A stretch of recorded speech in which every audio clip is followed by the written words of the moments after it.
The Seal Forges, Chapter 4. The First Forge, Sanctuary of Roots. The journey into the Skylorn Peaks stretched over days, each step an act of endurance. What once had been a pilgrimage for riders, a place of reverence, song, and blessing, now felt like trespass into the bones of a dying world. The mountains loomed like jagged sentinels, their slopes clawed by storms, their summits veiled in violet thunderclouds. Lightning crackled across the high ridges, etching fleeting glyphs into the stone, each bolt whispering fragments of lost hymns. Serenia rode upon Embryon's broad back, her shard of the Accord Stone pressed tight to her chest. The shard pulsed faintly, guiding them like a lodestone, tugging her thoughts toward a deeper current beneath the mountain. Behind her walked Kalian, hammer across his shoulder, his face carved from years of grief. He had once been a smith for the riders of Elysonvale, his forge alive with laughter, his dragon resting in the warmth of its hearth. That dragon was gone now, consumed by shadow, and Kalian carried the loss like a scar too deep for words. His bearing was grim, but his loyalty did not waver. As they climbed higher, Embryon's scales shimmered faintly, responding to the electric air. He said, "These peaks remember. Every storm here hums with Skylark's fire. It is as though her wings still brush the clouds." Serenia pressed her cheek to his warm hide. "Then we are walking in her memory. May it hold." The path narrowed to a cliffside trail. Rocks broke loose beneath Kalian's boots and tumbled into the abyss below, swallowed by mist. The wind carried voices that did not belong to the living. Echoes of long-forgotten riders, chants of seals sung centuries ago. At times, Serenia thought she heard Lyra's voice threading through them, but when she strained to listen, the sound dissolved into thunder. At last, after days of climbing, they reached a cavern mouth overgrown with vines of crystal. The vines pulsed faintly, as though stirred by their approach. Embryon lowered his head, his great body squeezing through the opening with care. A rush of cool, damp air swept over them, carrying the scent of deep earth and rain that had never fallen. They stepped into the Sanctuary of Roots.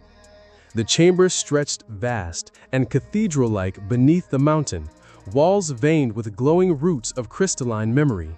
They pulsed softly, as though alive, exhaling a quiet hum that resonated in Serenia's bones. The ceiling arched high above, studded with shards of quartz that glittered like stars in a buried sky.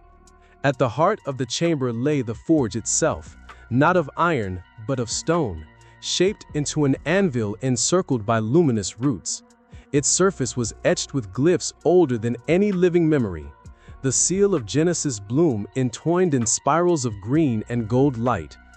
Serenia dropped to her knees. The air here was thick, almost too full to breathe, each inhalation heavy with the weight of ages.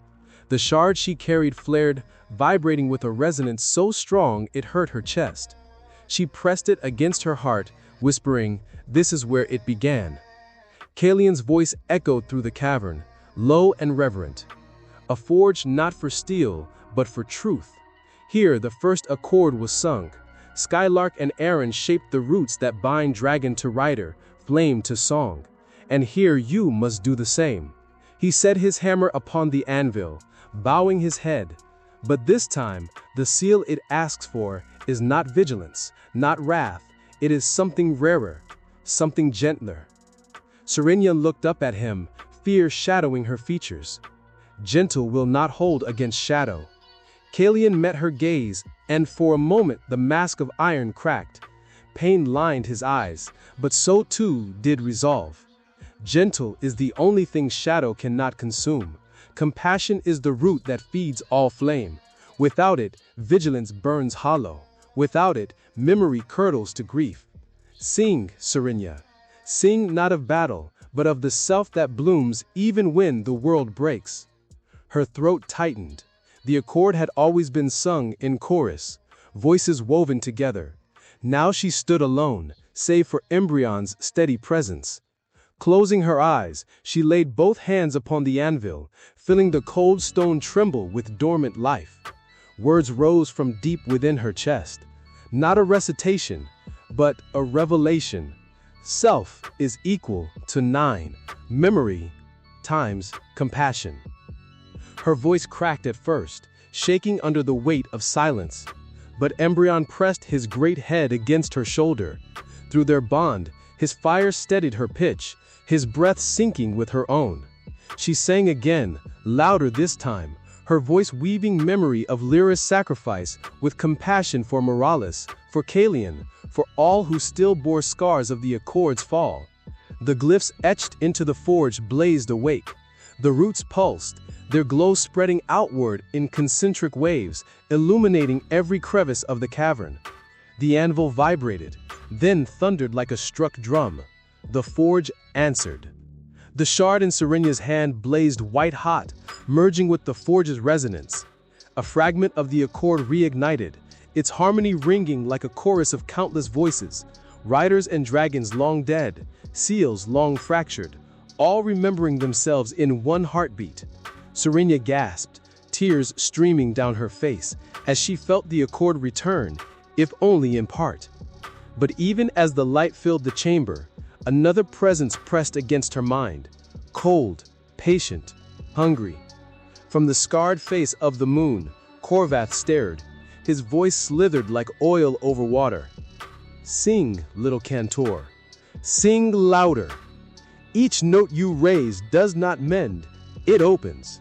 Each seal you restore is a door, and I am the one who waits beyond them. Serenia staggered, her song faltering.